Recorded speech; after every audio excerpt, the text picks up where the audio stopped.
इस हफ्ते ग्लोबल हलचल, टैरिफ ड्रामा और मिडिल ईस्ट टेंशन के बीच भारतीय बाजार ने जबरदस्त रोलर कोस्टर राइड दिखाई। लेकिन आखिर तस्वीर क्या कहती है, चलिए इसे ही आसान भाषा में समझते हैं कि इस बार आने वाला अगला पूरा हफ्ता कैसे रहने वाला है शेयर बाजार के लिए। क्योंकि आप देख रहे हैं हमारा वीकली मार्केट आउटलुक एपिसोड, जहां हम बात करते हैं बाजार और उसमें होने वाली हलचल के बारे में। सबसे पहले इंडेक्स की बात कर लेते हैं। देखिए, निफ्टी 25,570 के करीब के स्तर पर बंद हुआ, करीबन 100 अंकों की बढ़त देखने को मिली। वहीं बैंक निफ्टी ने शानदार प्रदर्शन करते हुए 60,000 के करीब का आंकड़ा पार कर लिया और क्लोज हुआ और लगभग 1.6% तक की तेजी दिखाई। देखिए, साफ है कि बैंकिंग स्पेस में ताकत दिखी और बाजार को सहारा भी मिला। सेक्टोरल तस्वीर भी दिलचस्प रही। पीएसयू बैंक इंडेक्स में 5% से ज्यादा की तेजी, सीपीएसई और एनर्जी सेक्टर में भी मजबूत उछाल देखने को मिली। एफएमसीजी, डिफेंस और फार्मा में भी सकारात्मक रुख रहा। लेकिन दूसरी तरफ आईटी सेक्टर 2% से ज्यादा टूटा। मीडिया और कैपिटल मार्केट शेयरों में भी कमजोरी दिखी। ऑटो और कंजप्शन में भी दबाव रहा। यानी बाजार पूरी तरह से ब्रॉड बेस्ड रैली नहीं था, बल्कि सेक्टर रोटेशन साफ दिखा। निफ्टी के टॉप गेनर्स में LNT, HDFC life, ITC, ONGC, Power Grid और कोल इंडिया रहे। इन शेयरों में 3 से 5% तक की तेजी देखने को मिली। वहीं टेक महिंद्रा, विप्रो जैसे आईटी शेयर दबाव में बने रहे। मिड कैप स्पेस में भी एक तरफ 15 से 20% की जोरदार रैली रही और बहुत सारे शेयर्स में जो है रैली देखने को मिली, जैसे कि स्क्रीन पर दिख रही है।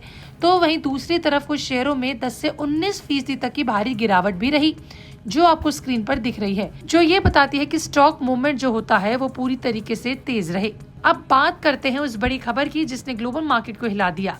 अमेरिका के सुप्रीम कोर्ट ने डोनाल्ड ट्रंप के ग्लोबल टैरिफ को अवैध करार कर दिया।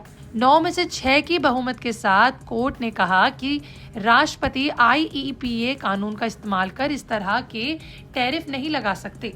ये अधिकार कांग्रेस का है। लेकिन कहानी यही खत्म नहीं होती। ट्रंप ने तुरंत नया कदम उठाते हुए सेक्शन 122 के तहत 10% ग्लोबल टैरिफ का ऐलान कर डाला और 24 घंटे में इसे 15% तक बढ़ा दिया। हालांकि ये टैरिफ 150 दिन के लिए लागू रहेगा और आगे बढ़ाने के लिए कांग्रेस की मंजूरी जरूर होगी। इस घटनाक्रम ने बाजार में अनसर्टेनिटी जरूर बढ़ाई। सवाल ये कि भारत पर इसका सीधा असर कितना होगा, अब इस पश्चात का इंतजार है। साथ ही ये देखना होगा कि पहले जो टैरिफ वसूले गए थे, क्या अमेरिका उन्हें लौटाएगा या नहीं लौटाएगा। आउटलुक की बात करें तो इस हफ्ते निफ्टी ने 23,370 के करीब से लेकर 25,880 तक के करीब की बड़ी रेंज दिखाई। फिलहाल 25,550 से 25,850 का जोन मजबूत रेजिस्टेंस के रूप में सामने आ रहा है। अगर बाजार तेज खुलता है तो मुनाफा वसूली देखने को मिल सकती है। उत्साह में खरीदारी करना समझदारी नहीं होगी। एक और बड़ा फैक्टर है जो है मिडिल ईस्ट। ट्रंप ने ईरान को 10 दिन की डेडलाइन दी है। अगर तनाव बढ़ता है और किसी तरह की सैन्य कार्रवाई होती है तो बाजार में तेज गिरावट आ सकती है। लेकिन अगर डिप्लोमेटिक समाधान निकलता है तो राहत की रैली में देखने को मिल सकती है। यानी भू राजनीतिक खबरें अगले हफ्ते शेयर बाजार की दिशा तय करेंगी। अगले हफ्ते फरवरी सीरीज की एफएनओ एक्सपायरी भी है। फरवरी में अब तक निफ्टी करीबन 1770 अंकों की रेंज में रहा है। ऐसे में वोलेटिलिटी बनी रह सकती है। फिलहाल संस्थागत निवेशकों की बड़ी खरीदारी नहीं दिख रही, इसलिए ओवर लेवरेज पोजीशन से बचना जरूरी है। रणनीति साफ है, गिरावट में चरणबद्ध खरीदारी, धैर्य और जोखिम प्रतिबंध। अब बात करते हैं कुछ स्टॉक आइडियाज की। देखिए, टाटा केमिकल्स ने मजबूत बेस बनाकर ब्रेकआउट दिया। 718 से 710 के जोन में खरीदारी पर विचार किया जा सकता है। 660 का स्टॉप लॉस और 780 के करीब का लक्ष्य रखा जा सकता है। आईआरसीटीसी ने लो वोलेटिलिटी फेज के बाद वॉल्यूम के साथ ब्रेकआउट दिया है। 645 से 635 के करीब के जोन में खरीदारी, 612 का क्लोजिंग स्पॉट लॉस और 702 का टारगेट रखा जा सकता है। कोलगेट में भी टेक्निकल संकेत मजबूत हैं। 2200 से 2160 के जोन में एंट्री, 2045 का स्पॉट लॉस और 2450 का अपसाइड टारगेट देखा जा सकता है।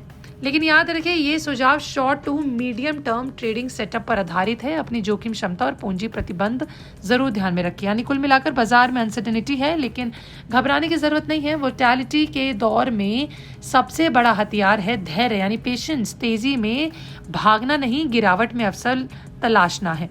ओवर लेवरेज से बचें और स्पष्ट रणनीति के साथ आगे बढ़ें। अगले हफ्ते की शुरुआत भले ही पॉजिटिव हो, लेकिन असली परीक्षा रेजिस्टेंस जोन और ग्लोबल खबरों पर रहेगी। इसीलिए सतर्क रहें, अनुशासन रखें और भावनाओं में आकर फैसला बिल्कुल ना लें। इसी के साथ आज का मार्केट वीकली आउटलुक यहीं समाप्त करते हैं। समझदारी से निवेश करें, सुरक्षित रहें, बाजार को समझकर कदम उठाएं। मिलते हैं अगली वीडियो में, बने रहें बिस्तक के साथ।